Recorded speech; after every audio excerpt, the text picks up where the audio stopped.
రాష్ట్ర ప్రభుత్వం సీఎం రేవంత్ రెడ్డిపై మాజీ మంత్రి జీవన్ రెడ్డి తీవ్ర స్థాయిలో విమర్శలు గుప్పించారు. 2 ఏళ్ల పాలనలోనే సీఎం రేవంత్ రెడ్డి పోలాని మార్పు రావాలి అనే పరిస్థితి ఏర్పడిందని జీవన్ రెడ్డి సంచలన వ్యాఖ్యలు చేశారు. గతంలో కూడా కేసీఆర్ పోయి మార్పు రావాలనే నినాదంతోనే ప్రజలు కాంగ్రెస్ కు ఓటేశారని స్పష్టం చేశారు. ఈ 2 ఏళ్ల కాలంలో రేవంత్ రెడ్డి పాలనపై ప్రజలు తీవ్ర అసంతృప్తిలో ఉన్నారన్నారు. ప్రజాసేవ చేసే విషయంలో తప్పకుండా ఏదో ఒక పార్టీలో చేరాల్సిన ఆవశ్యకత ఉందన్న జీవన్ రెడ్డి భవిష్యత్తు రాజకీయ నిర్ణయాలు అభిమానులు అనుచరులు అభిప్రాయం మేరకు తీసుకుంటారని అన్నారు. తనపై బీజేపీ బీఆర్ఎస్ నాయకులు చూపుతున్న అభిమానానికి కృతజ్ఞతలు తెలిపారు. త్వరితగతిన నిర్ణయం తీసుకోవాల్సి ఉన్న మరో 2 వారాల్లో తాను ఏ పార్టీలో చేరుతాననేది మీడియా ద్వారానే ప్రకటిస్తానని స్పష్టం చేశారు.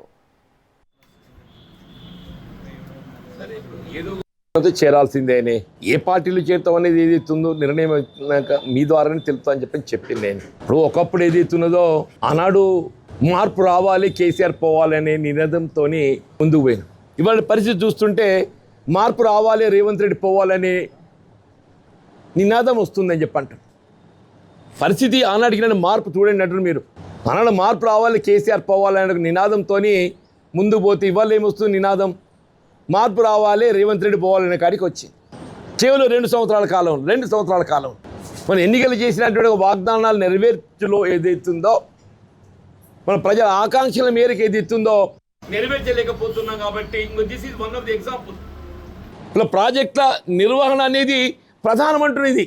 అటువంటి ప్రాజెక్టుల నిర్వహణకు సంబంధించి కేవలం ఉత్తర తెలంగాణకి పరిమితం కాకుండా యావత్ తెలంగాణకు జీవనాధారమైనటువంటి ఒక ఇవాళ ఈ ప్రాణహిత నది జలాల వినియోగంలో ఏదైతుందో రాష్ట్ర ప్రభుత్వం దృష్టి కేంద్రీకరించలేకపోవటం it's the most unfortunate thing అంటున్నాను.